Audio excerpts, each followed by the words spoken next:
Bismillahirrahmanirrahim. Assalamualaikum warahmatullahi wabarakatuh. Wassalamualaikum. Selamat siang menjelang sore teman-teman. Terima kasih atas kehadirannya. Pada kesempatan ini saya mewakili Tim masyarakat peduli Sarimukti, ya, TPA Sarimukti. TPA Sarimukti. Kenapa kita mengadakan ini? Salah satu diantaranya adalah kita prihatin aja. TPA Sarimukti itu awalnya adalah sebuah TPA yang disebut TPA darurat, TPA sementara, gitu. Tapi tidak terasa ternyata TPA sementaranya sudah berjalan hampir 17 tahun. Gitu. Jadi sebuah evaluasi, terutama juga untuk saya sebagai dan teman-teman gitu, yang bergerak di bidang lingkungan, sebuah TPA yang kita sebut sementara tapi selama 17 tahun, kebayang. Jadi seakan-akan ya perlu dipertanyakan juga sih sebenarnya, kita ini peduli lingkungan atau tidak gitu. Terutama sih sebenarnya ada yang bertanggung jawab sih itu sebenarnya. Kalau orang yang tidak punya tanggung jawab artinya tidak mendapat kewenangan untuk menangani, ikut menangani, salah juga gitu. Jadi teman-teman yang bergerak di bidang lingkungan kami ini ya bisanya cuma bicara atau mengingatkan gitu. Kalau kita terjun salah juga karena kita nggak mendapat kewenangannya itu. Nah, tentang selanjutnya, tentang detailnya mungkin nanti teman-teman saya bisa menjelaskan lebih jauh kaitannya dengan apa yang akan kita sampaikan sore ini. Mangga, mungkin dari Mas Sabto atau Ya, Mas saya dulu. Ya, mangga. Baik, Bismillahirrahmanirrahim. Saya Wahyu, anggota dari tim masyarakat peduli TPA Sarimukti. Saya mungkin perlu mengulang beberapa hal terkait dengan press conference kami yang perdana pada 5 Juni 2023 lalu, yang kebetulan juga bertepatan dengan Hari Lingkungan Hidup, ya. Kemudian nanti kaitan sama judulnya, mengapa judulnya potensi distrust. Namanya potensi berarti patut diduga, ya, akibat paradoks sikap dan pernyataan gubernur selaku dan Satgas Citarum. Nah, jadi kami ingin membatasi masalah atau membatasi kapasitas. Di sini gubernur bukan sebagai kepala daerah, tapi sebagai dan Satgas Citarum. Mengapa? Karena lokusnya ada di Das Citarum. Ini sebuah lokus khusus yang diatur oleh Perpres 15/2018, di mana tidak membatasi pada sungai, tapi pada daerah aliran sungai. Jadi catchment area itu yang menjadi sebagai satu kesatuan yang tidak terpisahkan.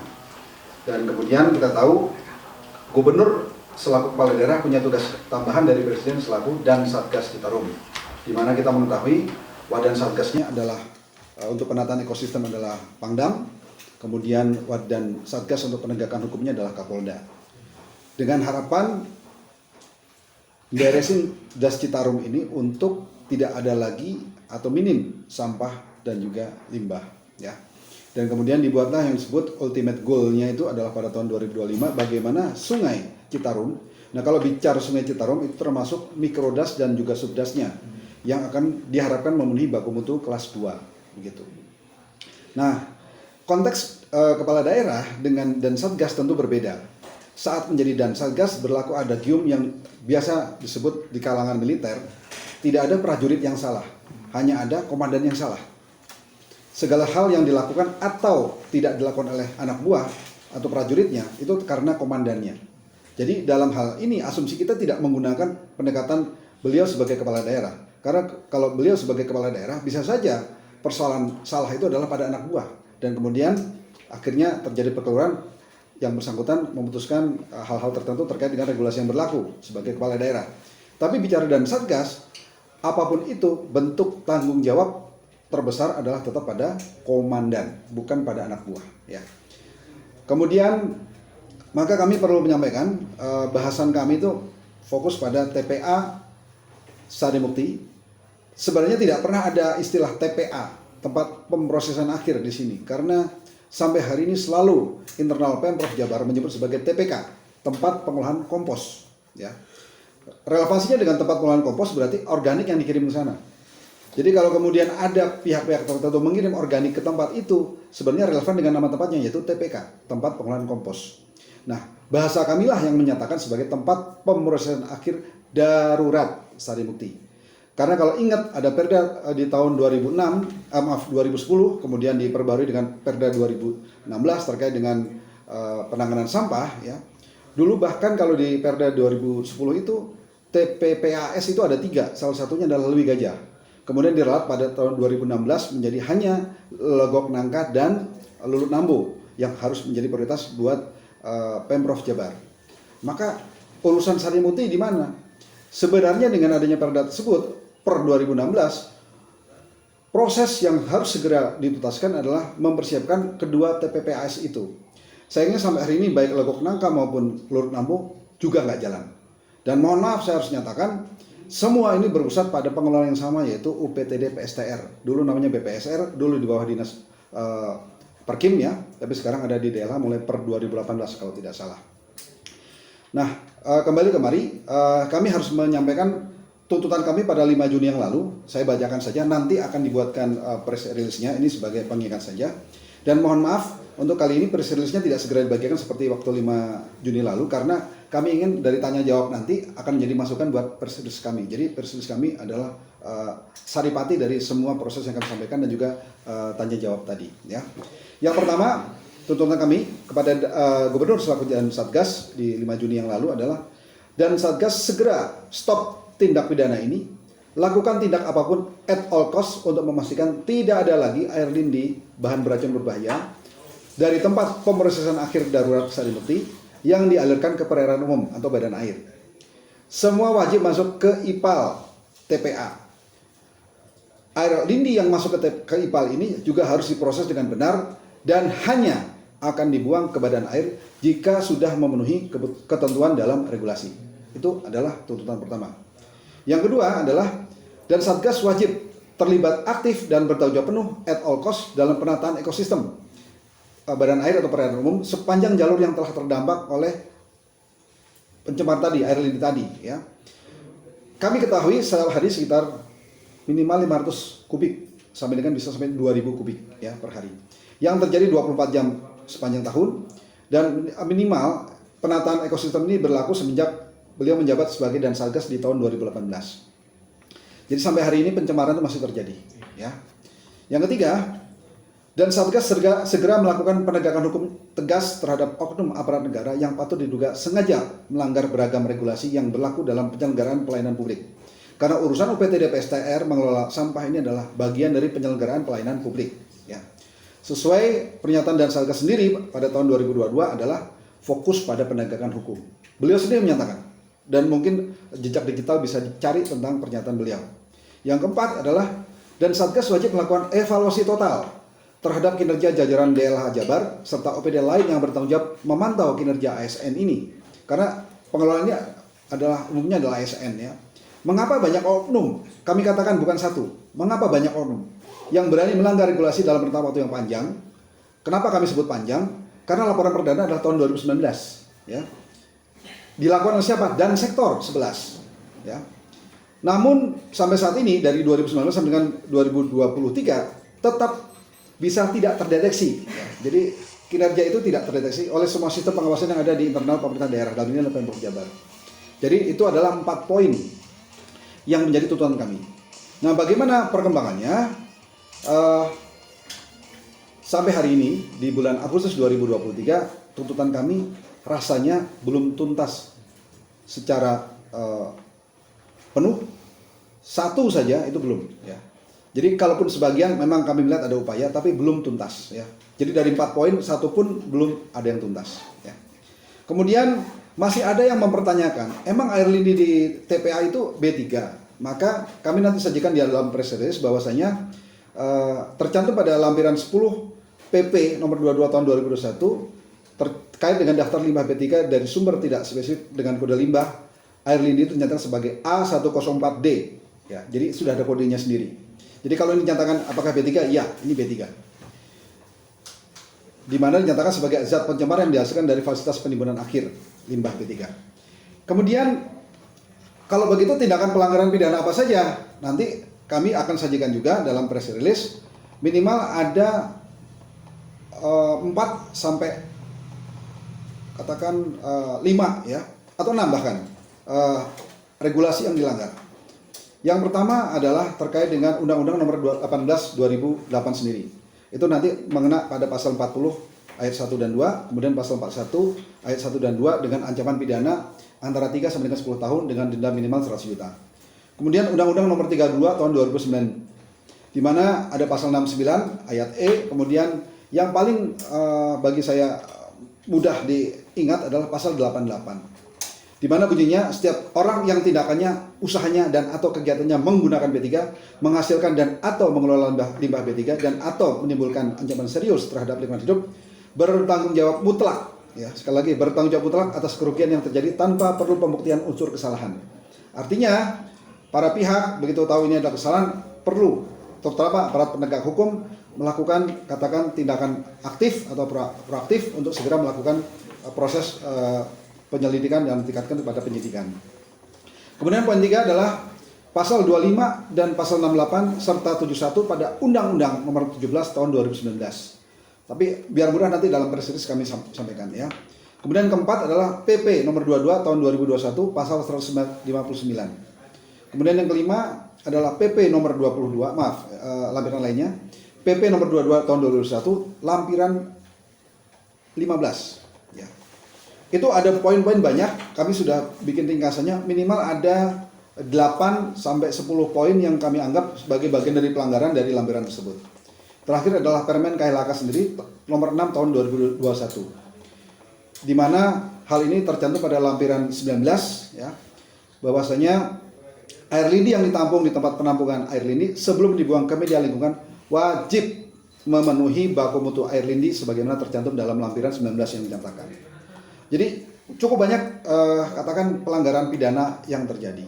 Nah, namun bagaimana sikap dan Satgas dari 5 Juni 2023 sampai sekarang, beliau hanya pernah menyatakan tentang beliau membuat tim investigasi.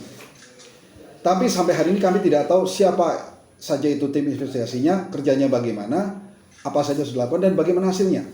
Yang kata beliau akan disajikan hasilnya, tapi tidak tahu. Sehingga kami putuskan pada bulan Juli kami juga kembali datang ke TPA Sarimukti dan melakukan beberapa hal. Ya, salah satunya adalah melakukan uji ketahanan hidup ikan. Di mana di situ kemudian kita tahu ikan beberapa jenis baik imas, lele dan nila ternyata tidak ada yang bisa hidup dalam waktu lebih lama dari 10 menit ya. Itu di sumur pantau 2. Bagaimana dengan sumur pantau 3 maksimal ikan hidup 19 menit. Nah, ini kemudian dibantah oleh Pemprov Jabar bahwasanya mereka melakukan uji sampel dan semua dinyatakan indikasi sampel tadi memenuhi ketentuan. Artinya tidak ada pencemaran. Nah, saya ingin pada satu waktu ingin bertanya yang disaksikan oleh para pihak, kalau kami melakukan hal ini tadi dan mereka menyatakan tidak terjadi pencemaran, lantas yang menyebabkan ikan itu mati dalam waktu singkat itu apa? Dan tolong dijawab secara akademis. Nah, tapi pertanyaan itu belum kami sempat tanyakan ya. Jadi memang perlu ada sesi di mana kami bisa menyampaikan hal itu. Kemudian justru ada semacam sanggahan dengan sangat seolah bagi mereka telak kepada kami bahwasanya uji ketahanan hidup itu tidak dikenal sebagai bagian dari proses menguji terkait terjadinya pencemaran. Nah, pahami betul kepada teman-teman media, saya kira pada saat bersama para dan sektor juga melakukan sidak, betul nggak? Dan bagaimana pendekatan yang dilakukan? Salah satunya adalah dengan ikan. Ikan yang diuji bahkan ikan koi yang lebih lemah daripada ikan mas. Nah, yang menariknya apa? Bila air bening yang harusnya keluar dari outfall belum terlihat, langsung dicor. Itu menjadi standar karena air bening kemudian tidak hangat atau tidak panas, kemudian ikan koi hidup. Itu salah satu rujukan. Kenapa kemudian dilakukan tindakan pragmatis ini? Karena kami harus akui mengambil sampel dengan tata cara yang ada dan oleh orang bersertifikasi itu sangat mahal. Dan unsur pembuktiannya dengan unsur kejadiannya bisa sangat panjang. Proses masuk ke lab mungkin hampir 2 minggu, kemudian baru setelah itu ketahuan hasilnya, dan selama itu anggaplah terjadi pencemaran, selama 2 minggu itu terus berlangsung pencemaran. Itu bagi kami yang kami tahu apresiasi pada dan sektor untuk bersegera, karena ini sudah, mohon maaf, jangan lupa Perpres 15 2018 bicara tentang percepatan pengendalian pencemaran dan kerusakan. Percepatan. Kata kunci percepatan adalah diskresi dan adanya tindakan-tindakan yang berbatas waktu. Jadi ada bentuk kedaruratan di sana. Kembali ke sini, kita tahu air yang keluar dari outfall IPAL Sarimuti itu warnanya tidak bening, sangat gelap, cenderung hitam, aromanya luar biasa, dan terus terang kenapa yang saya mengambil sampel, karena senior-senior saya sudah tidak mampu. Mohon maaf, bukan karena apa. Rekan kami yang bahkan lebih muda dari beliau begitu sampai pun langsung udah mulai pingsan karena memang aromanya tajam. Kami kemarin terakhir mengunjungi ya ke titik pantau. Saya kira teman-teman media perlulah melakukan. Kita ngobrol di sana setengah jam lah biar tahu suasananya. Apa yang terjadi? Dampak hanya 10 menit kami di sana, kami sudah mengalami pusing. Jadi kami harus geser 200 meter dari sana untuk kemudian memulihkan kondisi kami. Kemudian mencoba naik kendaraan, gak kuat ternyata. Jadi kami harus tunda lagi sampai setengah jam baru akhirnya kami bisa menggunakan kendaraan. Seperti itu, ya. Jadi kalau kemudian ada pernyataan tidak terjadi pencemaran, saya ingin berharap dengan mereka menyatakan itu, ayo kita berada di sana, titik outfall, sama-sama mungkin setengah jam atau 1 jam, kita lihat dampaknya masing-masing pada tubuh kita, ya. Dan kemudian mengandung busa. Dan alhamdulillah terima kasih pada Walhi. Walhi sudah memberikan kesempatan bagi kami, memberikan privilege-nya sehingga Walhi melakukan proses uji sampel itu, dan hasilnya memang luar biasa, ya. Yang kami cek hari ini adalah uji sampel yang baru dari titik sumur pantau 3, bukan titik sumur pantau 2. Titik sumur pantau 3 itu letaknya sekitar 200 sampai 300 meter dari outfall. Walhi masih proses untuk yang berasal dari outfall. Saya belum tahu hasilnya, tapi yang dari sumur pantau 3 saja sudah mengkhawatirkan, ya, sangat mengkhawatirkan. Nah, kembali ke sini, tindakan dan sektor pada saat itu adalah langsung melakukan pengencoran. Urusan regulasinya belakangan, pokoknya mereka berhadapan dengan gimana caranya limbah dari industri itu tidak sampai ke badan air, karena goalnya itu. Nah, kami berprinsip sama, jangan sampai B3 masuk ke badan air, hal yang sama. Tapi kemudian terjadi distrust yang akan mulai terjadi pada para pengusaha, karena pengusaha sekarang melihat kok kepada kami diperlakukan sedemikian rupa, tapi kepada internal Pemprov Jabar sendiri dibiarkan dari 2019 sampai dengan 2023. Diingatkan berkali-kali pun tetap saja seolah Pemprov Jabar tidak menganggap air lindi adalah B3 dan tidak menganggap air lindi B3 tumpah ke badan air di mana tidak memenuhi kualifikasi sebagai air baku yang layak dibuang ke air itu sebagai tindak pidana. Itu persoalan, ya. Nah, itu nanti dikaitkan dengan pernyataan gubernur pada tanggal 5 Juni 2023 pada saat FGD terkait dengan Citarum Harum tadi. Tapi sebelum sampai ke sana, saya ingin tambahkan beberapa poin lainnya, bahwasanya dengan situasi sanggahan dari dinas atau Pemprov Jabar, kami sekarang meminta kepada dan Satgas. Pada saat mereka menyatakan menolak dilakukan uji sampel oleh orang yang tidak bersertifikasi, dan kemudian mesti dilakukan di lab laboratorium yang teruji, terakreditasi. Maka kami sekarang ajukan kepada dan Satgas, silakan kirimkan orang-orang Pemprov Jabar yang memiliki sertifikasi untuk melakukan pengambilan di titik yang sudah ditetapkan, sumur pantau 1, 2, dan 3, ya minimal. Kemudian disaksikan oleh kami, disaksikan oleh para pihak yang merupakan perwakilan dari tim pengarah dari Satgas Citarum Harum. Kita tahu koordinatornya adalah Kemenko Marves, kemudian ada beberapa tim pengarah, salah satunya dari KLHK, dan boleh jadi kami ingin, karena ini bagian dari aparat penegakan hukum harus bertindak, ya, karena ini bukan delik aduan murni, maka biarkan dari Puslap Polri juga melihat. Kami videokan, menyaksikan bagaimana tata cara pengambilan oleh pihak yang bersertifikasi, tapi kemudian sampel itu diberikan kepada beberapa pihak, termasuk pada kami, untuk kami lakukan pengujian di lab yang terakreditasi dan independen. Ya, nanti kita akan cek sama-sama hasilnya.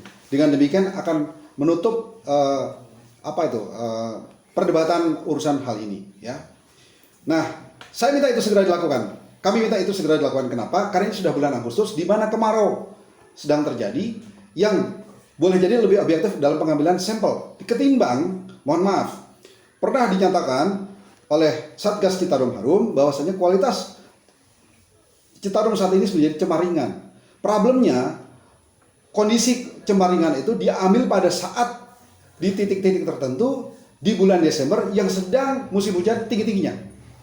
Jadi apapun pencemar itu nanti terdilusi dengan air yang baru turun dari hujan, ya. Nah kemudian dengan pernyataan dari Pemprov, maka hari ini kami juga menyatakan, karena setelah baru kami ketahui berdasarkan surat dari Sekda Jabar kepada para Sekda sekota Bandung, Kota Kabupaten se-Bandung Raya, tertanggal saya lupa 31 Juli kalau tidak salah dengan nomor 5956 PPLS sekian-sekian, di mana menyatakan bahwasanya akan ada pembatasan pembuangan sampah ke Sarimukti. Tapi poin penjelasan itu menembak kepada kami sebagai pengadu kepada KLHK, ya, atas pengaduan masyarakat kepada KLHK dan kemudian pemberitaan media massa. Nah ini problem. Problemnya apa? Problemnya kami dianggap menjadi, ya tanda kutip, masalah, musuh bersama para pemerintah kota sekabupaten se-Bandung Raya. Ini masalah. Dan kami harus nyatakan, rakyat Jawa Barat sebagian akan menjadi potensi warga terdampak dan juga termasuk warga DKI Jakarta pada saat mereka teracuni dengan air pencemar ini. Ya, Bandung Raya bukan bagian dari korban, bahkan kita potensi menjadi pelaku karena sampah kita lah yang akhirnya ke sana. Ya, namun ada hal yang harus dipahami. Bahasa yang tertera dalam surat tersebut seolah memposisikan Pemprov Jabar selaku korban, bukan pelaku. Ini yang bahaya. Dan beliau ini dalam suratnya menyatakan seolah ada unsur pembenar dan ada unsur pemaaf. Ini sesuatu yang tidak dikenal dalam undang-undang. Jadi mohon maaf, kami katakan tidak ada unsur pembenar dan pemaaf yang bisa digunakan dalam hal ini karena tidak diatur dalam undang-undang. Jadi mereka tidak bisa membahasakan, kami menolak. Kami dianggap sebagai penyebab pembatasan sampah tadi. Ya, dan masalah utamanya kami kira, ya, tetap nanti harus dicek oleh para pihak. Masalah utamanya adalah ketidakbecusan, ketidakmampuan pengelola. Dalam ini mereka tidak kompeten baik dalam tahap perencanaan, kemudian manajemen pelayanannya, serta operasional teknis saat menerima amanah selaku pengelola Sarimukti. Dalam hal ini siapa? UPTD PSTR di bawah DLH. Nah, mari kita lihat. Kan konteks dalam Satgas Citarum ini adalah di bawah gubernur selaku kepala daerah dan gubernur selaku dan Satgas. Dan kita tahu ada sekretaris Satgas Citarum Harum di mana pimpinannya tetap adalah dan Satgas, namun orang-orangnya kebanyakan dari DLH Jabar. Ya. Nah, untuk itu kami dengan tegas menyatakan bila pembatasan pembuangan sampah ini tetap akan dilakukan, maka dalam waktu dekat kami akan segera berkirim surat kepada Presiden Republik Indonesia untuk memerintahkan kepada BPK untuk melakukan audit investigasi secara menyeluruh terlebih dahulu.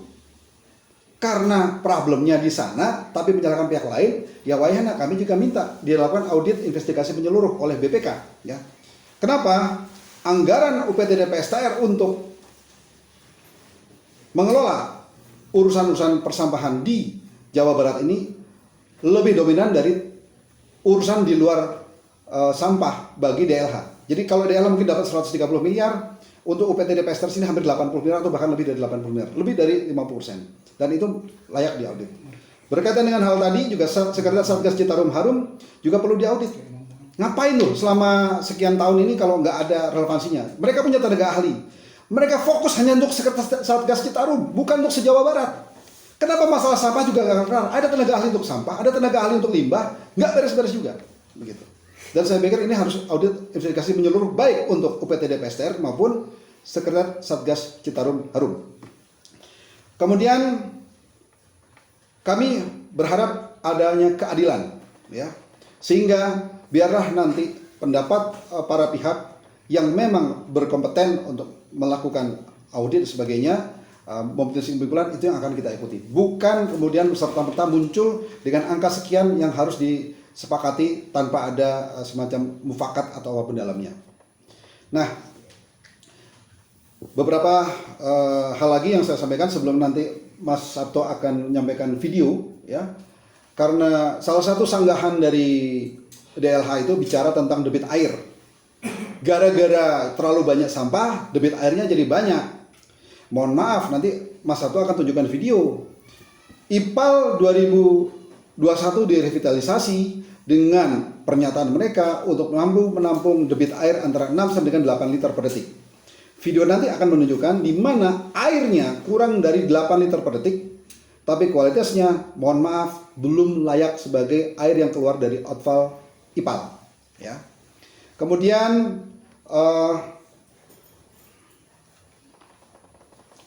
kami menyadari Sekretariat Satgas Citarum Harum menyebut selalu sebagai pengendalian pencemaran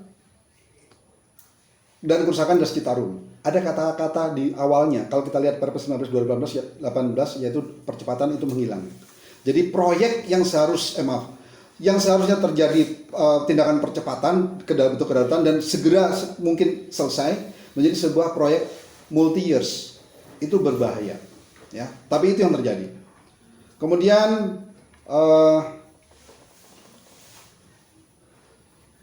poin lainnya yang menjadi pertanyaan, ini kembali kepada pernyataan dari Pak dan Satgas Citarum Harum pada tanggal 5 Juni. Beliau menyatakan yang pertama, harus ada semangat bersama untuk merubah pola pikir dengan tidak membuang limbah ke Citarum Harum.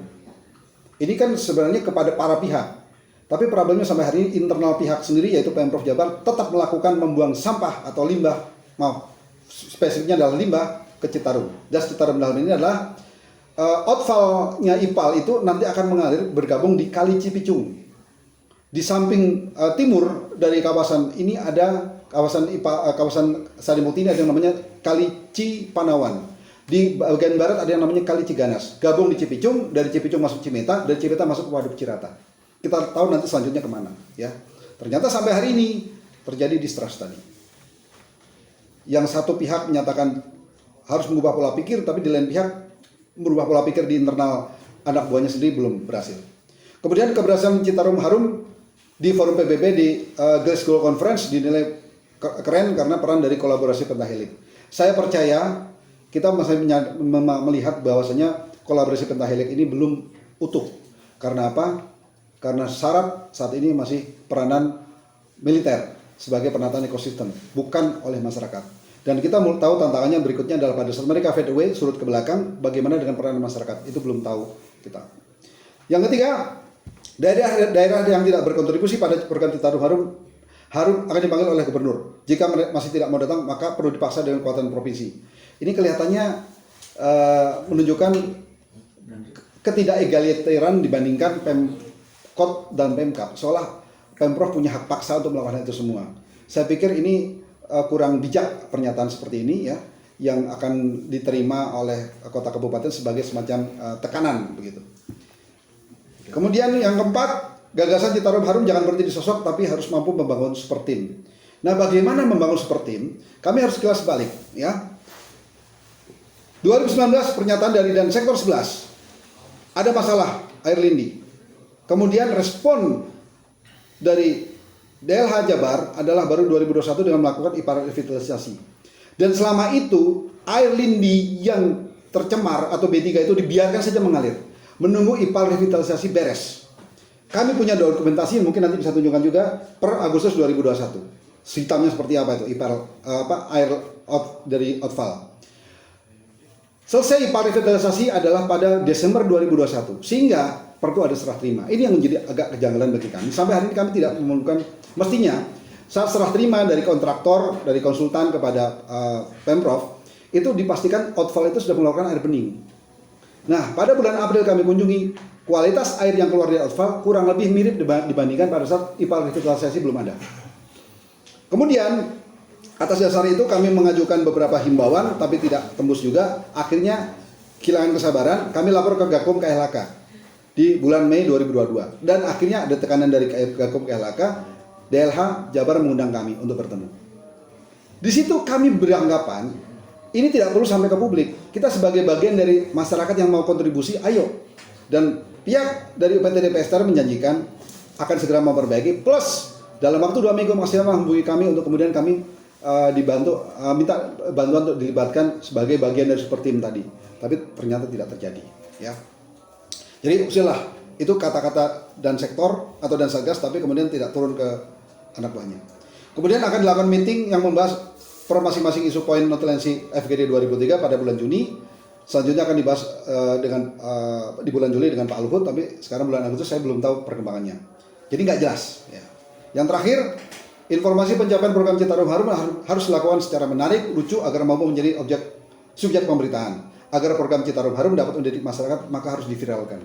Nah, kami sudah mencoba memviralkan, tapi tidak ada satupun pernyataan dan satgas untuk kemudian merespon kami. Jadi apa yang salah begitu? Ya. Dengan baik-baik tidak ke publik, ngomong dimentahkan. Ngomong ke publik juga tidak direspon. Terus apa lagi? Ini menjadi suatu distrust yang terjadi. Dan masih banyak lagi yang nanti akan kami tambahkan dalam press release. Nah, dari saya sebentar itu dulu, tapi nanti Mas Sabto akan menceritakan video-video tadi plus mungkin detail dari masalah pencemaran apa saja yang ada pada air lindi yang kami sebut adalah B3 tadi. Terima kasih.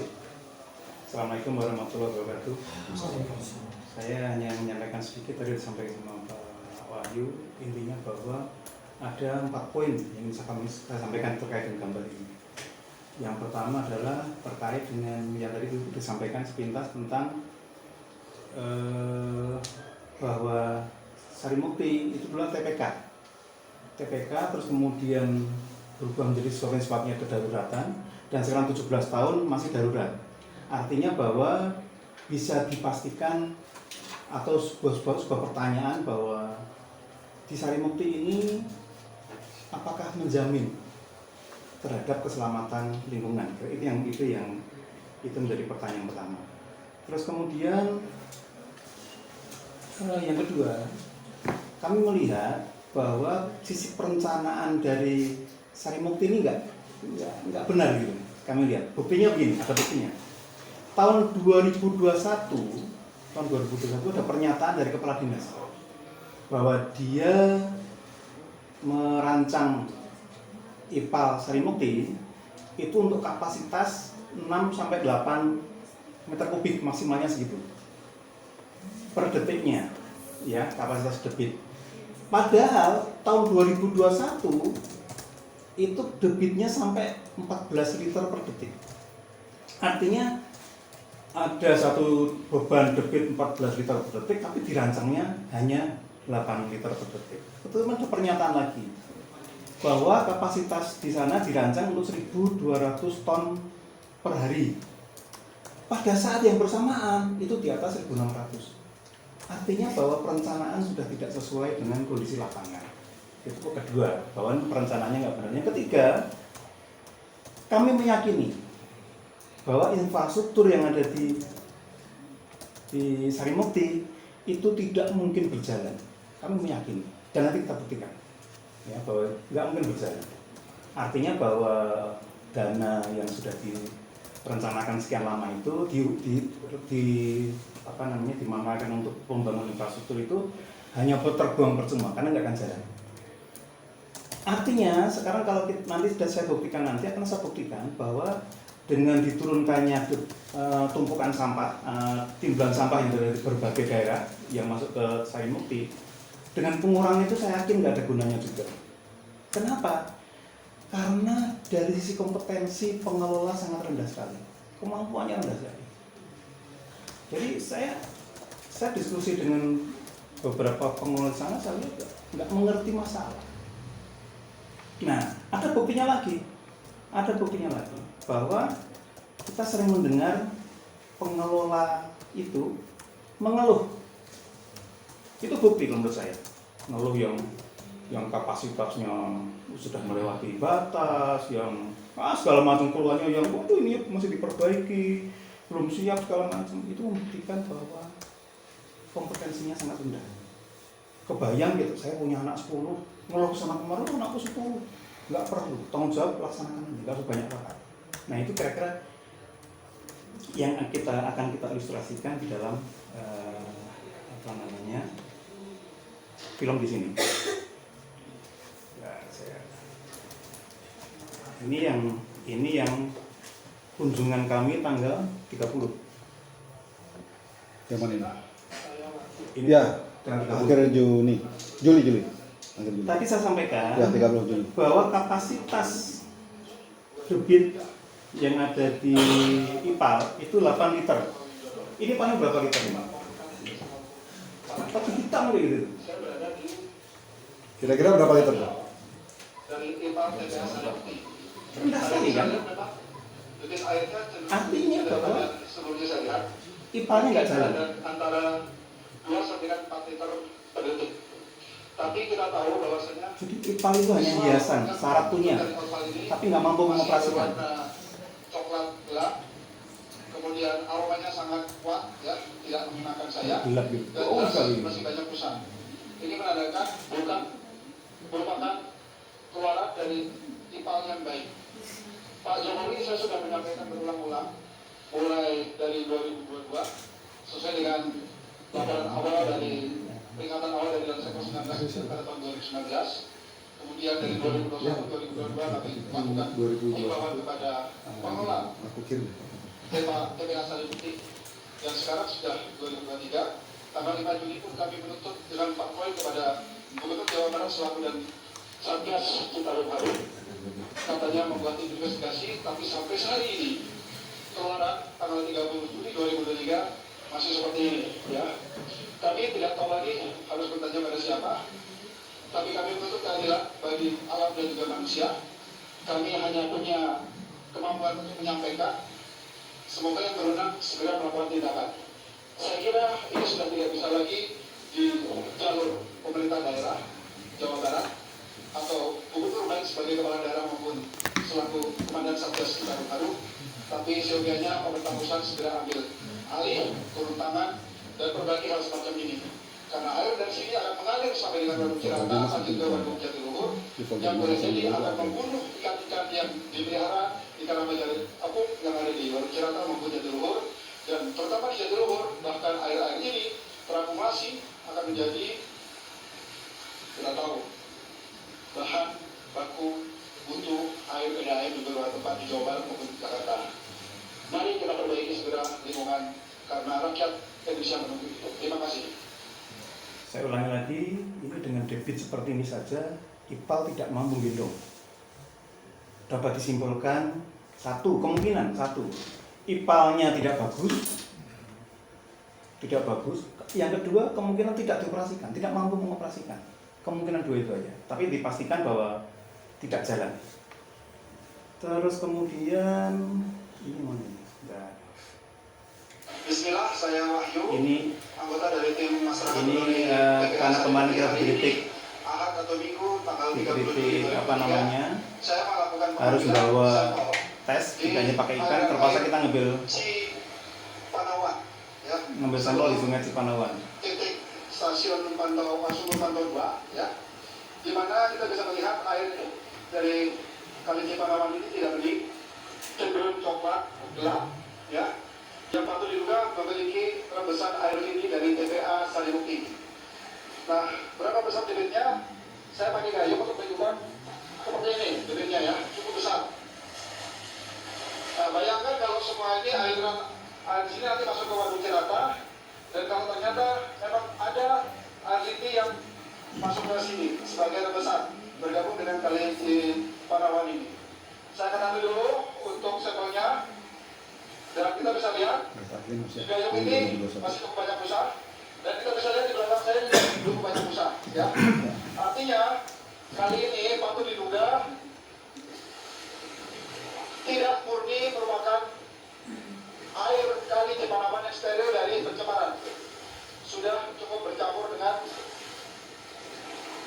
air pencemar, yaitu dari air ini yang berasal dari TPA Sari Putih. Saya lakukan sampel ini, ambil uji sampel, ya, nanti akan dilakukan dengan sampel sekitar 5 liter. Terima kasih. Jadi yang waktu tanggal 5 ada yang belum hadir? Ada? Banyak yang tidak hadir. Pendatang baru ini Ya, baru lagi. ya. Oke, saya ulang lagi gitu. Jadi tanggal 19 April 2022 setahun yang lalu kami datang ke lapangan. Kami melihat sesuatu yang sangat luar biasa, dahsyat sekali. Nanti saya sampaikan. Nah, intinya bahwa di belakang Pak Wahyu ini, ada simpangan sungai. Ini dari IPAL, ini dari ini yang dari ini yang di tapak di Pak Wahyu. Bagian timur lah. Ada satu lagi sungai apa? Ya, Ciganas. Ada lagi sungai Ciganas. Dari bagian barat. Kami pas lihat itu, warnanya hitam semua, tiga-tiganya hitam. Jadi yang dua ini tidak melewati IPAL sama sekali. Akhirnya kami telusuri. Nah, waktu kami telusuri, kami melihat ini. Ini kenapa awal dari ributnya itu loh sebenarnya. Ini awal keributan sebenarnya. Saluran permanen. Ini adalah Ciganas, sungai Ciganas. Sungai tanpa melalui kolam stabilisasi dan IPAL. Itu pengundang kita tuh hari ini yang di atas tuh. Mas Razi itu. 19 Lagi April ngukur 2022 2,4 meter. pukul 10.50. Debitnya sebesar ini. Tidak mungkin hanya 5-10 liter per detik, jauh lebih besar. Dan bisa dilihat ini besarnya seperti ini. Airnya langsung mengalir ke anak sungai, tidak melalui proses pengolahan. Dahsyat, luar biasa. Siapa yang bertanggung jawab? Ini ujungnya langsung masuk ke tumpukan sampah. Tumpukan sampah masuk ke sini. Artinya di sini kami yakini ini by design. Ini by design dan akhirnya kami laporkan, kami ketemu dan beliau itu janji. Pada saat tahun 22 janji dalam waktu 3 minggu nggak salah ya. Maksimal 3 minggu, tapi 2 minggu Akan lebih diperbaiki. update. Akan diperbaiki. Artinya bahwa ini tidak, kami minta supaya tidak langsung masuk ke sungai, masuklah ke IPAL dulu. Kemudian setahun kemudian kami kok agak penasaran, akhirnya kami kunjungi lagi ke lapangan. Ternyata nggak diapa-apakan dan situasinya jauh lebih jorok sekali. Akhirnya kami melakukan kegiatan seperti ini karena udah nggak bisa dicanggung baik-baik lagi. Gambarannya kira seperti itu. Tapi dari hasil kami konferensi pers itu memang ini diperbaiki. Yang ini sudah diperbaiki.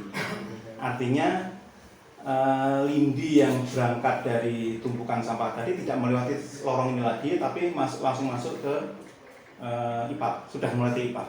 Dan hasilnya seperti tadi. Nah, kemudian kembali lagi bahwa beberapa hari yang lalu lah keluarlah surat edaran dari 31 Juli. 31 Juli keluar edaran dari Sekda Jabar Pak Setiawan ditujukan ke semua sekda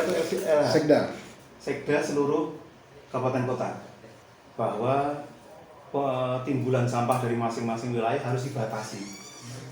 Untuk apa? Alasannya adalah supaya membatasi lindi yang keluar dan dihasilkan. Tapi dari gambaran yang tadi kami yakin nggak ada gunanya juga, karena mereka nggak mau. Nah, kemudian ini ada satu laporan lagi bahwa kami telah melakukan tes laboratorium, hasilnya seperti ini.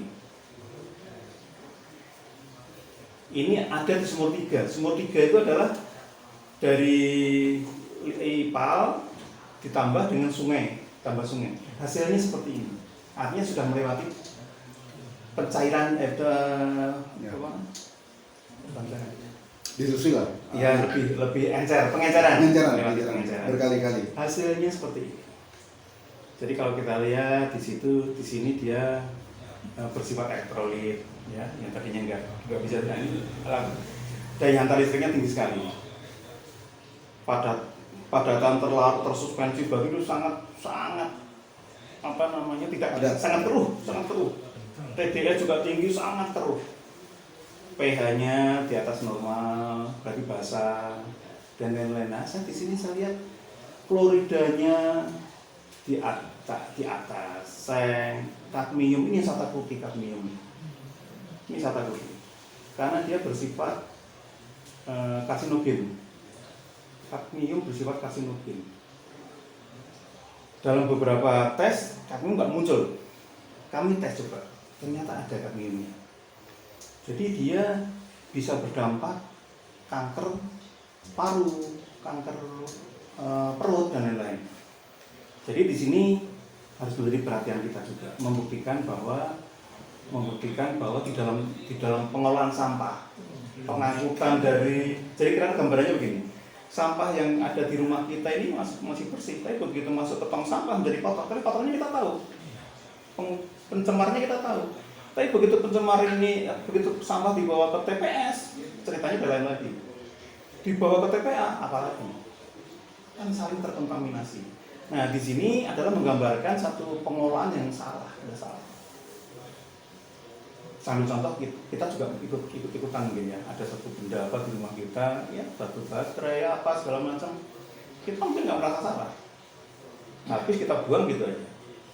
Padahal begitu sampai di lapangan dia akan terurai, akan mencemari, membuat cemaran-cemaran yang sekarang ini kita takuti. Nah mungkin di sini juga tanggung jawab siapa ya?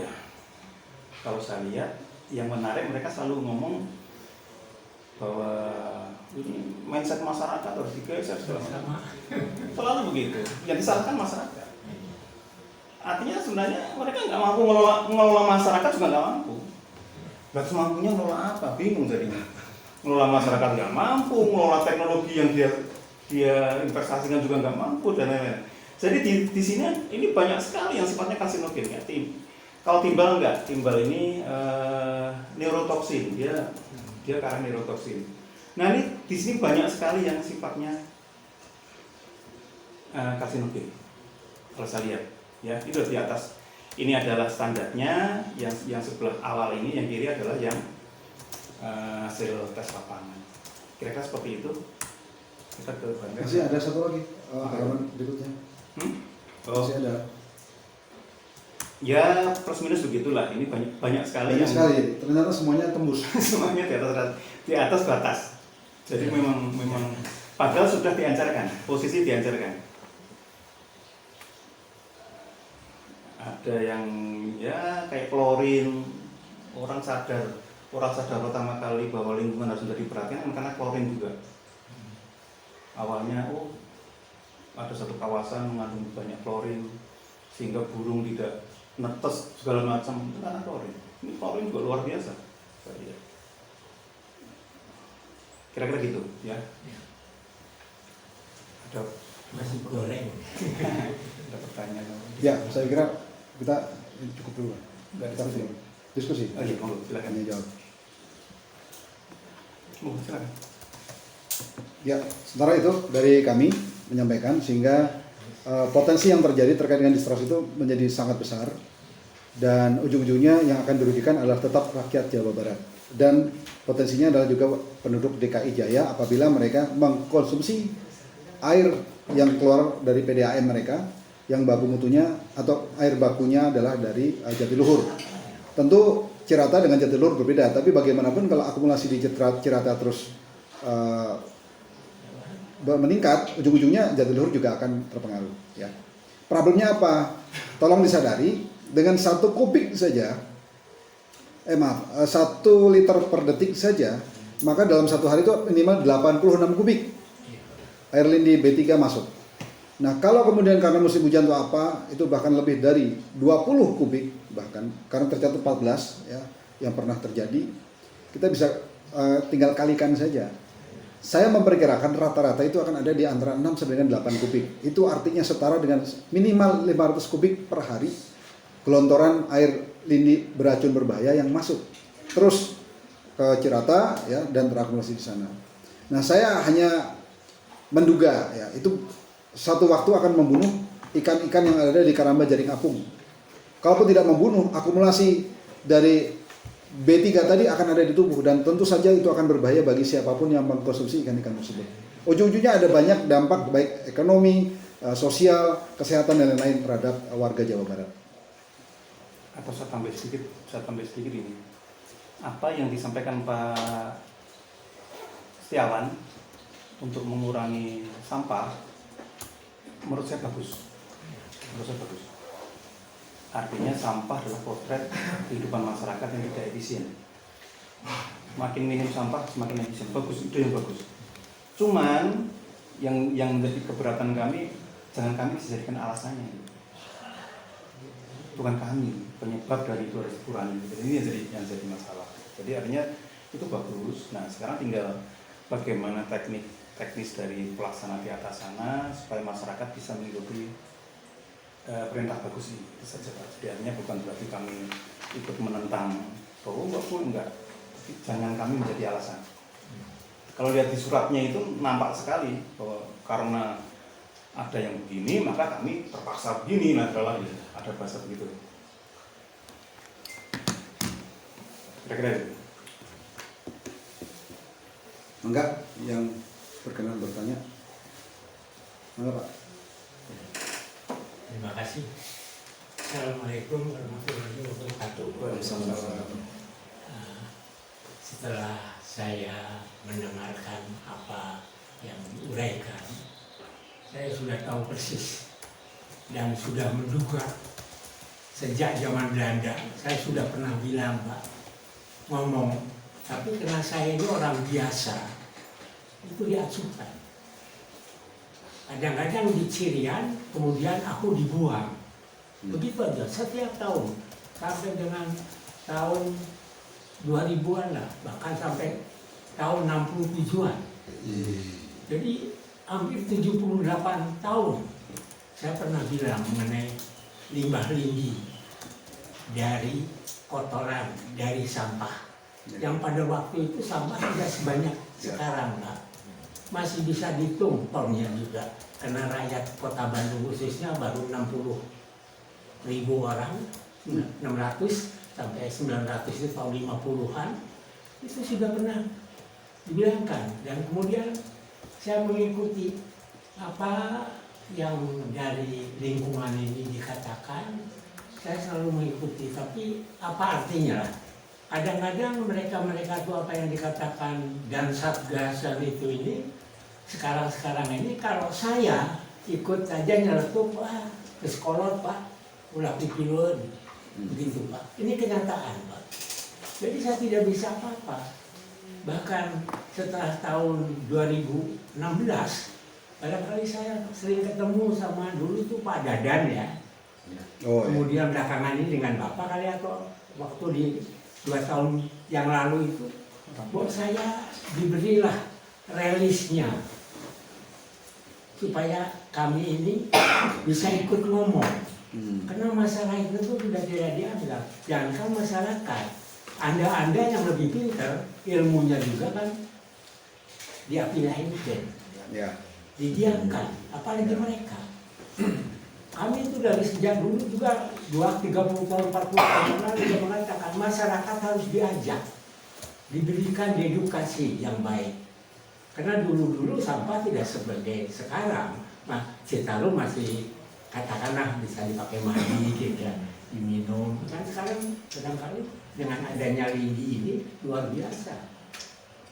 Bahkan ini secara pelan-pelan mungkin anak cucu saya juga nanti akan terbunuh sama air itu.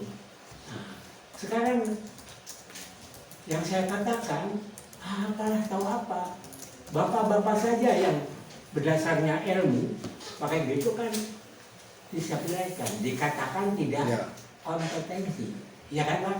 Ini dalam penerbangan belakang ini.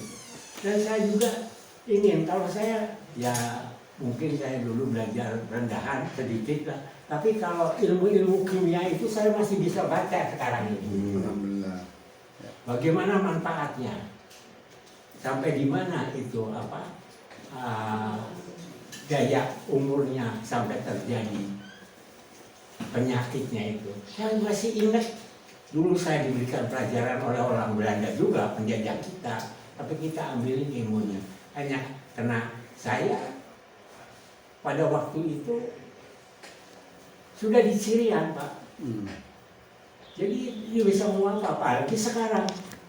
Karena saya ngomong dengan Ridwan Kamil aja lah Pak sekolah. Nah, saya hanya mengharapkan 2 tahun yang lalu saya ketemu dengan siapa barangkali. Pak, coba saya diberikan rilisnya lah. Supaya saya bisa ngomong Noel. Karena belakangan ini, 2-3 tahun belakangan sampai kemarin ini, saya sering dengan Jokowi. Ternyata mungkin Pak Jokowi tidak melihat gambar-gambar ini. Jadi di film saja di bawah. Itu keyakinan saya. Ya. Saya sering dimintain bantuan kalau Jokowi ke Bandung, hanya suruh ke pasar. Pasar Cicahem, Cicadas, Cihapit. Itu pun dengan ketat pengawalan, Pak. Ya. Terutama, maaf ya, terutama pengawas-pengawas yang dari Pemprov, dari Citarum. Udah tahu itu aki-aki mah kebenaran kan. Nah ini Pak, ini yang terasa Mak. Karena itu nanti kami minta rilis, Ya. dimana nanti besok lusa Jokowi kesini akan saya toel. Saya yakin Jokowi tidak tahu. Saya yang suruh, Pak Lanu tolong ya bantu di Gede Bagi ada apa? Ada Jokowi, mau apa katanya gini nih. Besoknya lagi sampai yang terakhir kemarin ke Jarak Kalupat, mau apa main bola saya. Enggak, ada Pak Jokowi CS katanya ya supaya apalah gitu lah. Ya. Hanya gitu aja Pak. Padahal saya tahu persis Pak soal lindi ini dari beberapa tahun, apalagi sekarang 2 bulan ini masyarakat juga udah mengatakan. Tapi apalah, gak bisa Pak. Saya tidak bersekolah, saya tidak bukan seorang dokter, profesor dan lain sebagainya. Tapi yang mengatakan profesor-profesor itu ya dianggap, padahal tahu lahirnya profesor itu saya tahu. Jadi mana sekolahnya itu? Hanya kami, hanya kalangan itu. Sehingga orang tua dulu yang mengatakan, kalau kamu berkiprah tanpa ijazah, perlihatkanlah keberanian kamu dengan atasan atau dengan birokrat. Tapi birokrat sekarang kan lebih pinter Pak. Sebelum saya dikadalin, amankan aja orang itu. Nggak tahu kalau pada Anda, tapi saya merasakan.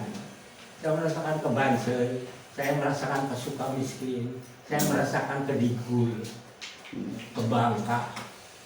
Hanya masalah lingkungan, itu dari dulu. Jadi saya datang ke sini ingin mendengar sendiri dari Anda. Terima kasih. Dan saya hanya minta rilis apa, ilmu apa berikan. Saya sekarang ini saya 100 tahun Pak, tapi masih bisa baca, masih bisa mengikuti apa yang dikatakan Mak Anda. Coba manfaatkan. Ya, siap. Nah, barangkali kalau saya itu besok lusa saya ke apa itu Pak Presiden, ke Muldoko atau ke siapalah yang masih dipercaya saya. Boleh baik. Barangkali kalau ke Bandung pemerintah kita itu tidak tahu Pak Sarimukti itu. Gak dengar. Yang seharusnya itu Sarimukti janganlah ke Pasar Cicadas, ke Kosambi apain. Insya Allah, pengarah acaranya tuh ke sana Pak. Insya Allah kami bukan hanya beri rilisnya Pak, tapi semua videonya Pak yang kami punya Pak. Biar Jadi itulah hanya itu, dan kami mendukung sepenuhnya maupun Mas Hiro, Pak Adi. Jadi ini Pak, yang minimal menyampaikan lah Pak. Dan barangkali pastilah terkena sebelum Jokowi itu turun tahta. ya. Jadi kalau kesini ini saya berapa kali, 4 kali ke Padalarang meresmikan terowongan, ke Gede Bage, Ya. jalan rel. Itu saya selalu dibawa. Ada orang sana kebetulan, secara kebetulan di sana itu ada yang dulu pernah bergabung dengan saya. Ya. Kasarnya murid-murid orang. Ya. Ada yang masih mempunyai hati yang baik. Siap. Insya Allah. Barangkali gitu aja Pak. Baik. Mungkin kalau mengganggu ini. Insya Allah. Beruntung sekali kan. Ya. Assalamualaikum. Salam. Salam. Enggak. Assalamualaikum warahmatullahi wabarakatuh. Assalamualaikum. Saya Jokenen dari media 60menit.com dan RT.id dan 60menit.id. Nah, saya tertarik dengan atas apa kejadian yang sangat signifikan bagi saya, bahwa dengan adanya Perpres 19/2018 itu untuk menindak atau menyetop, menghentikan sebuah kejadian seperti ini. Ya. Usia Perpres dari 2018 sampai saat ini 2023 bahwa dinyatakan progres Citarum Harum itu harus 5 tahun tamat. 7. Artinya bisa mengembalikan Sungai Citarum dan seluruh anak cucu sungai itu dalam kondisi utuh, tidak rusak. Yang kedua, tentu sangat diapresiasi, sangat mengapresiasi sekali bahwa kondisi sungai itu harus bersih dan sehat, harus bisa dimanfaatkan oleh orang banyak. Kenyataan sampai saat ini Bapak-bapak lebih mengerti baik di Sungai Citarum itu sendiri maupun di sub-sungai. Artinya Satgas Citarum Harum yang dipercaya oleh Perpres tersebut ternyata mandul. Artinya kalau kita hitung dari 2018 tambah 5 tahun ini Ya, berakhir. Bahkan dinyatakan dari Satgas tersebut itu diperpanjang sampai 2024. Kalau saya telah dari kondisi sungai maupun apalagi Sungai Citarum tersebut itu tidak sampai ke 60% berhasil, masih di bawah pencemaran yang tinggi. Ya, ya. Artinya sesuai dengan pernyataan dari Wali bahwa itu tercemar ringan, justru saya itu tercemar masih tinggi. Ya. Terbukti dari paradigma masyarakat yang notabene Satgas Citarum Harum semua sektor 1 sampai sektor 23 itu harus merubah paradigma masyarakat atau apa namanya tadi, mindset masyarakat. Ternyata mindset masyarakat masih tidak berubah, sehingga gubernur saat itu mengumumkan untuk mengungsikan kaum pentahelik 5 unsur. Nah, dari kaum pentahelik tersebut terutama masyarakat dan LSM atau organisasi para sesepuh sudah terjun, lama-lama capek Pak, manusiawi, ada capeknya. Kenapa? Tidak berbalas jasa Pak. Mereka itu kan dibayar punten ya. Menjadi Satgas itu dibayar. APBN dengan ketentuan nominal yang lumayan gede. Wartawan dibayar Pak, tapi sangat kecil. Gitu. Saya sebagai atensi dari Satgas Citarum Harum sektor 22 dulu sama Pak Jaki. Pak Jaki sendiri sudah keluar dari awal dari tahun berapa ya? Iya, saya tetap bertahan dengan harapan untuk memberikan kontribusi penyeimbangan aksi di luar, aksi di lapangan maksud saya. Ternyata sampai saat ini tidak ada perubahan. Mereka yang saya ketahui Satgas Citarum sektor 22 itu melakukan sidak ke pabrik pelaku pencemaran yang mengeluarkan limbah. Itu saya pikir tidak begitu serius Pak. Memang betul dicor. Kalau tidak ada kontribusi, bukan. ketika ada kontribusi itu diperpanjang Pak. Saya paham itu. Ya akhirnya kita menjadi saya sendiri sama Kang Jaki jadi penyimbang saja ya Kang. Iya. Menjadi kontrol sosial saja. Tapi warnanya separah itu nggak? Separah di Sarimuti nggak ini air yang keluar? Ada yang separah itu, ada juga yang sudah bening. Tapi maaf, Beningnya masih bening kotor. itu masih kontroversi. kondisi, belum tentu layak. Misalkan ini hitam, tapi belum tentu tidak sesuai baku mutu Pak. Harus ada pengukurannya. Termasuk yang bening sama Pak. Belum tentu sesuai baku mutu. Nah, pertanyaan saya pada Bapak itu hanya prolog saja Pak, kejadian yang fakta di lapangan. Saya setiap hari bergerak dengan Pak Jaki, dengan teman-teman media lain. Pasti ada jawaban dari gubernur sebagai dan Satgas. Saya kan udah mengerahkan setiap sektor, TNI semua bergerak di lapangan. Mereka melaporkan kegiatan setiap hari. Saya, maaf kata gubernur, mungkin saya sebagai dan Satgas melihat laporan. Tentu baik-baik saja kan. Nah, bagaimana atensi Bapak, penilaian Bapak terhadap Satgas Citarum Harum untuk saat ini, begitu saja. Terutama para TNI. Sebelum saya menjawab, ada senior yang menjawab dulu mungkin ya kalau soal itu. Monggo, Mas Ci. Dan yang gitu kalau menurut saya nggak usah dijawab. Nggak usah dijawab. Iya. Karena itu bukan ranah kita untuk menilai gitu. Yang punya kewenangan kita melihat itu kejadian-kejadian fisik tentang lingkungan.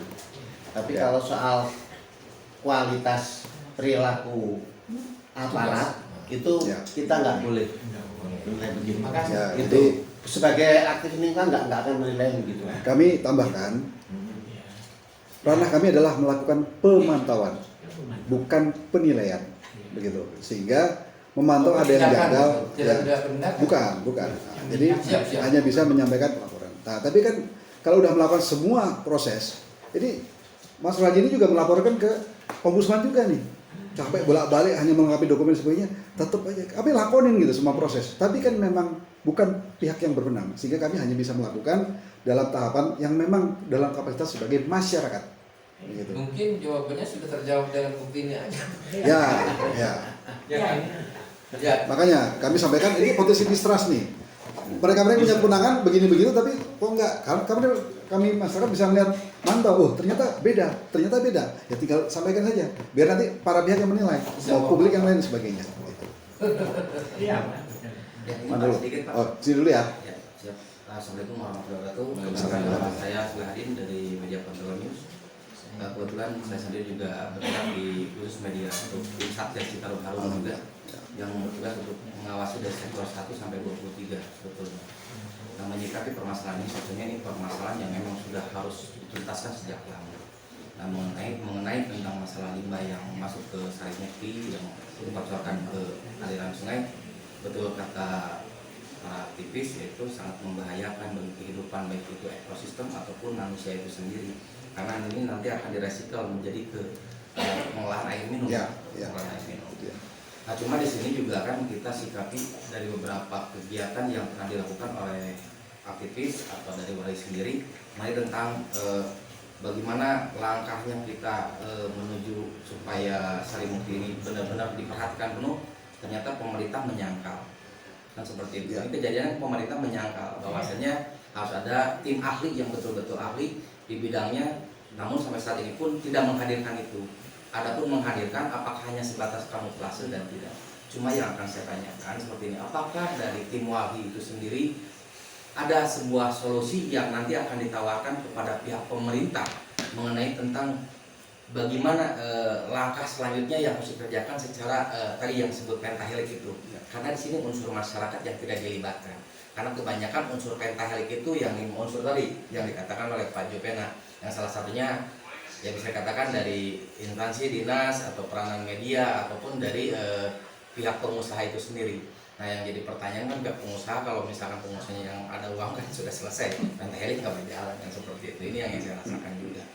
Nah, mungkin dari tadi pertanyaan saya itu, apakah dari pihak Walhi sendiri pun kedepannya ini mungkin akan menyodorkan sebuah solusi terhadap ayolah kita sama-sama misalkan dengan pihak pemerintah, kan kalau ini kita menuntut, ya kan, kalau ini kita menuntut. Nah, sementara kadang pemerintah bisanya cuma menuntut aja, kita sama-sama biasa kan seperti itu biasanya. Nah, kira-kira ada nggak? Ya, ini sebelum nanti senior saya menjawab, saya hanya kelas balik saja bahwasanya pernyataan itu justru dinyatakan lebih dahulu oleh PT DPSTR bahwasanya kami akan diundang untuk berbagi dan berkontribusi dalam hal itu. Nah, sebagai pihak yang dijanjikan, kan kami bukan dalam konteks untuk menagih-nagih, nggak jelas begitu kan? Yang sudah menjanjikan, ya kami tunggu. Bagaimana kurang sabarnya kami? Dijanjikan maksimal 3 minggu, tapi 2 minggu pun sudah ada laporan. Tapi sampai dengan setahun nggak ada apa-apa tuh. Sampai di antara kami saling bertanya, Mas dihubungi nggak? Mas dihubungi nggak? Gitu, karena kita nggak jelas siapa yang akan dihubungi. Dan konfirmasi, kami memang tidak ada yang dihubungi. Nah, apakah opsinya itu ada? Insya Allah ada. Tapi bagi kami saat ini adalah problemnya, sebagaimana tadi kata Mas Sabto, pengelolanya bermasalah. Jadi jangan kemudian masyarakat jadi nggak boleh buang sampah dengan jumlah yang seperti ini. Bukan itu. Pemahaman kami, kalaupun ini masuk dalam ranah penilaian, sebenarnya kami pemahamannya begitu. Pengelolanya nih yang diberesin, begitu. Maka itu menjadi bagian dari tuntutan kami.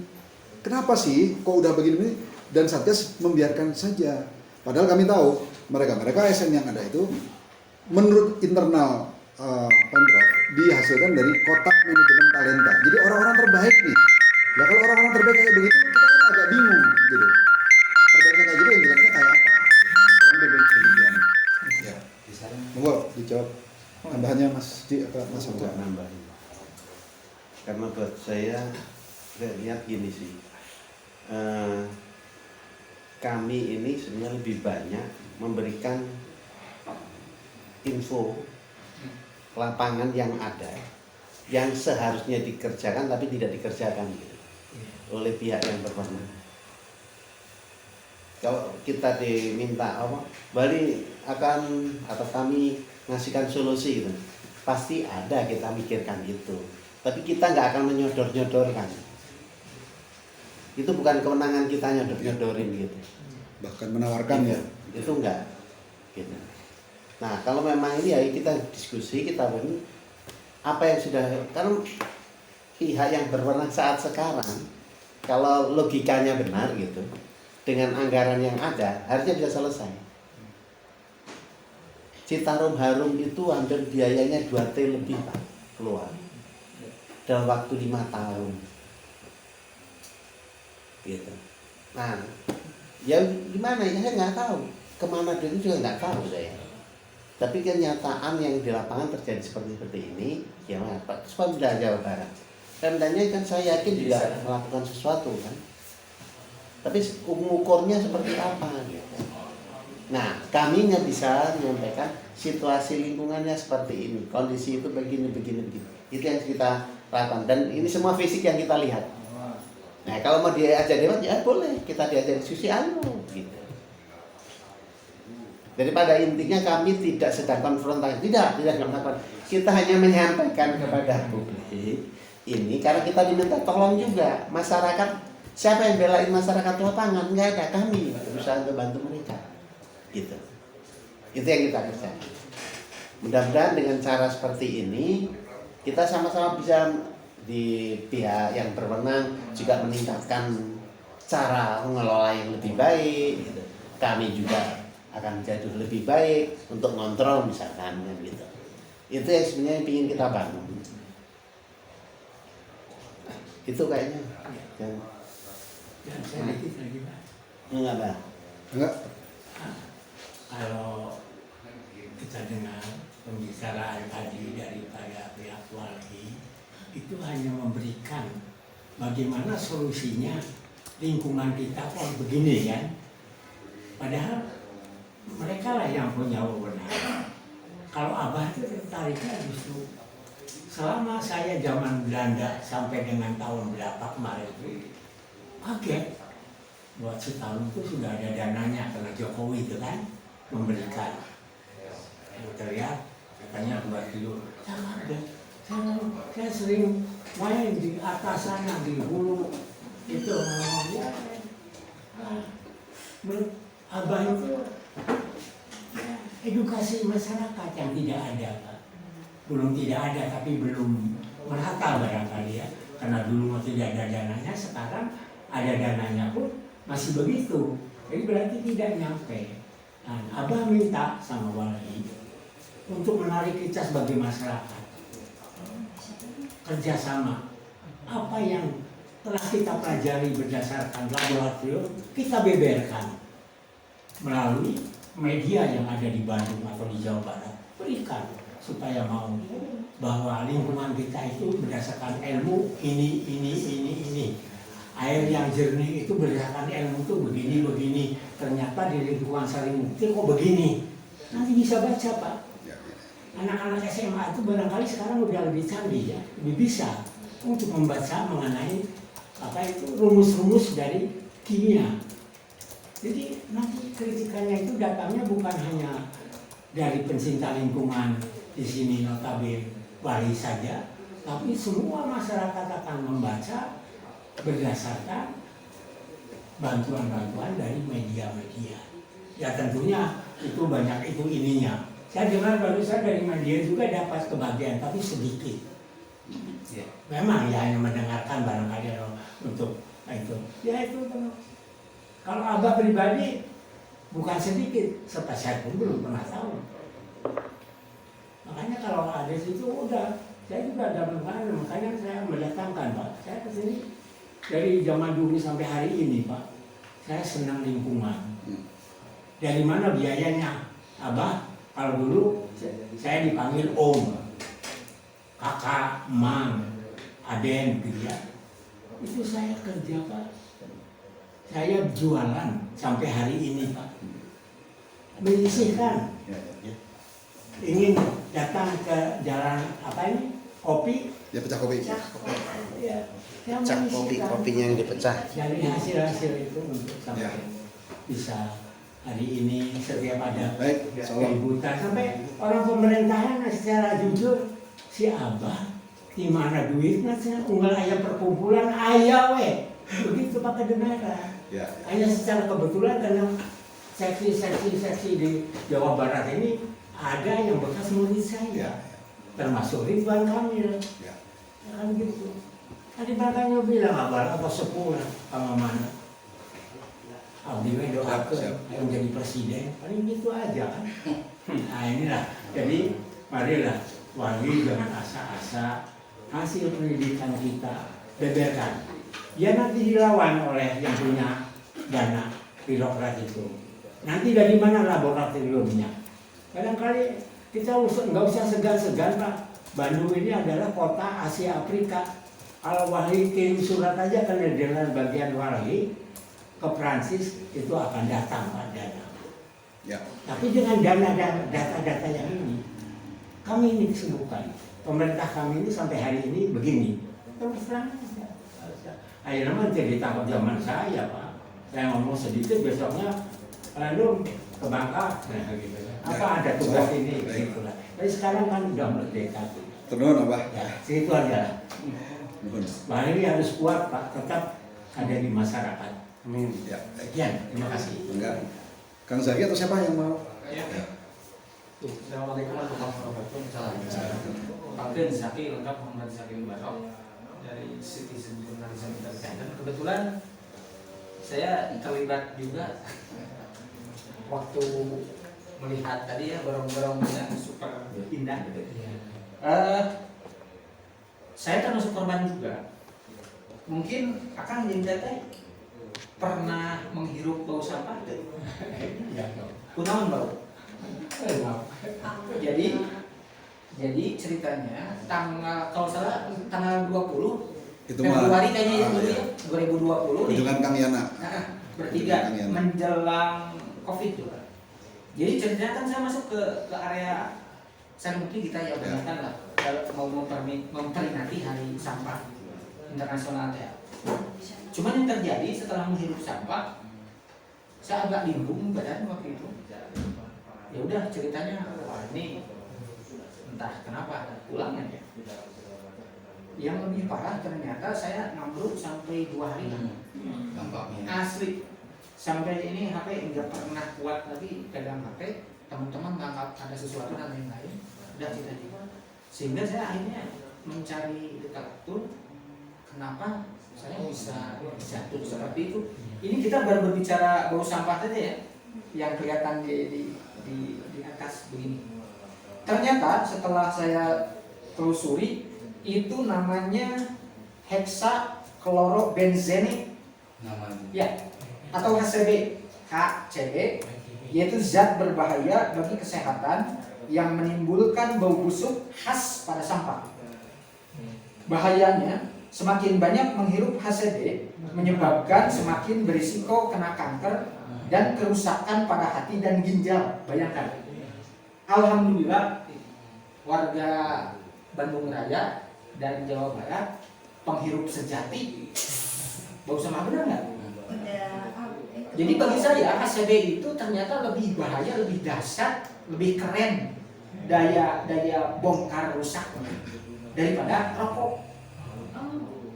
Ya iya, bayangkan ini. Makanya tidak ada jalan lain. Saya bersyukur sebenarnya kalau Sarimukti ditutup total. Karena kalau ditutup total, kota kabupaten bakal mikir dengan sendirinya. Benar nggak? Ini baru berbicara sampah. Kemudian yang kedua, ada gas dan racun namanya gas klorin dari sampah yang bau itu katanya. Nah khususnya dari jenis PVC ya, dari plastik. Tipe 3. Itu menyerang lendir paru-paru dan mata, keren banget. Jadi insya Allah 2045 orang Jawa Barat mah gering banget. Beneran. Kalau kita bangsa Jawa Barat, orang Jawa Baratnya juga cari cimoy. Jadi untuk apa kita beramai ria begitu?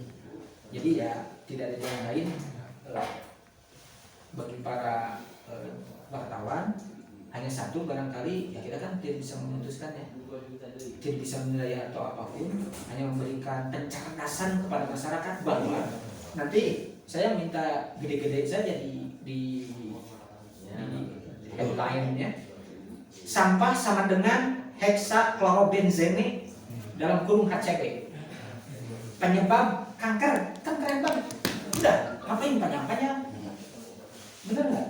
Ini baru berbicara, saya tumbang loh. Kalau Akang dan Teteh tidak percaya, coba anu ke Sarimukti. Tadi saya dengar Kang Wahyu nantang juga ya. Kalau saya tong kapalan, bagaimana kalau nggak usah melibatkan masyarakat, khawatir nggak 9.000 tumbang kita geri. Saya Kang Wahyu pernah tumbang loh. Saya oleh bau sampah, Kang Wahyu sama air lindi kan keren banget, pas. Nah, jadi menurut saya hanya 4 orang saja disuruh tes case. Pertama Gubernur Jawa Barat, kedua Pangdam 3 Siliwangi, yang ketiga Kapolda Jawa Barat, yang keempat Kajati Jawa Barat. Oh jangan ditinggal Kajati, kasihan.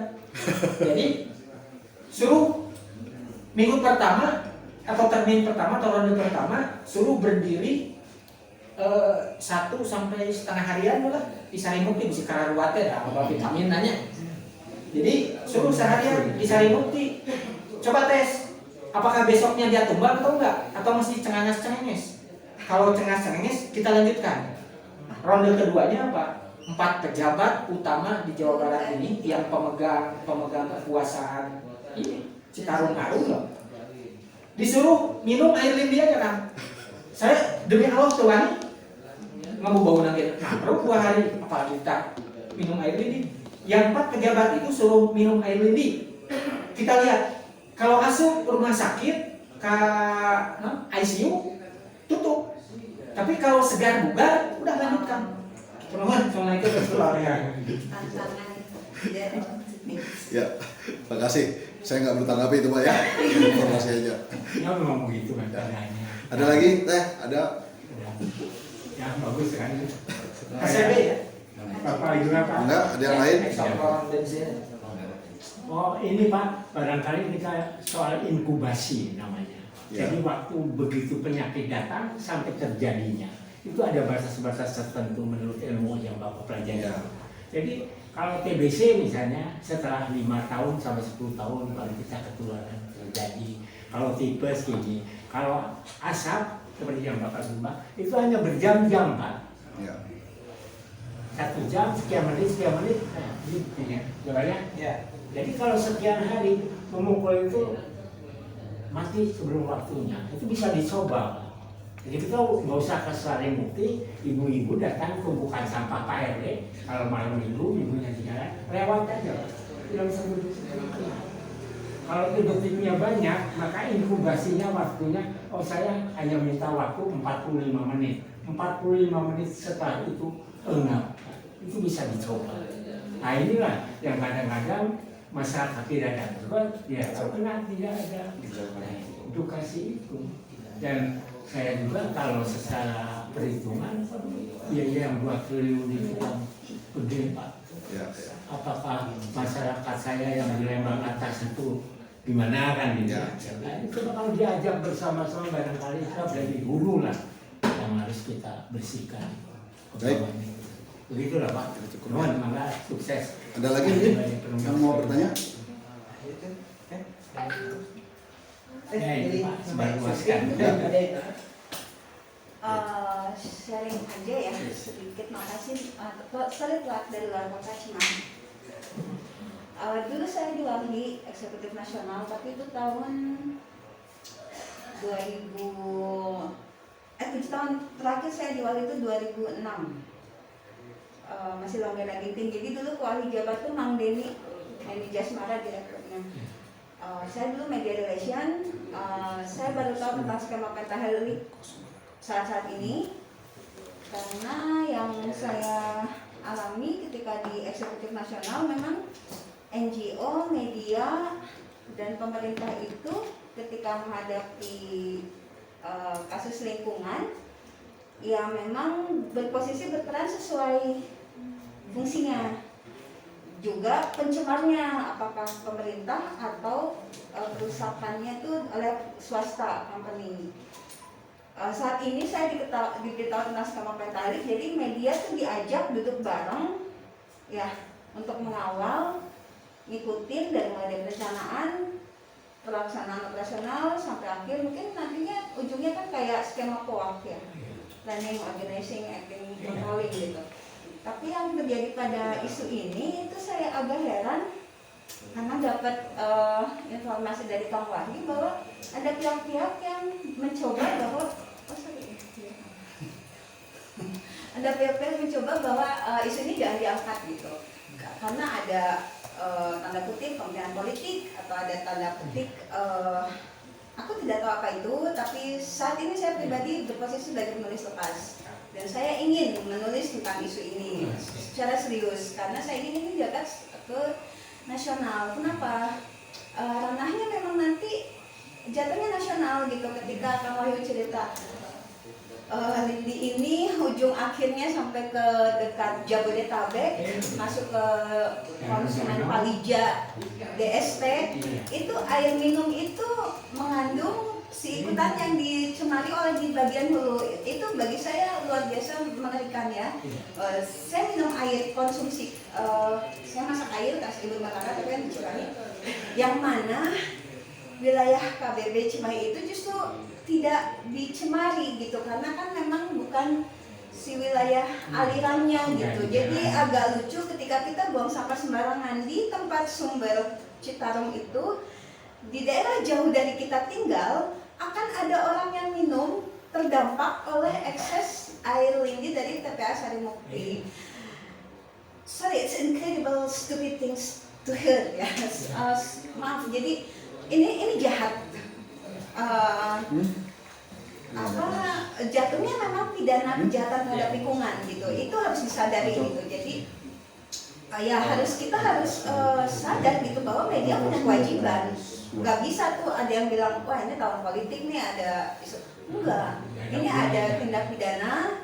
Terus ini memang media tuh harus berkewajiban, punya posisi penting media di situ.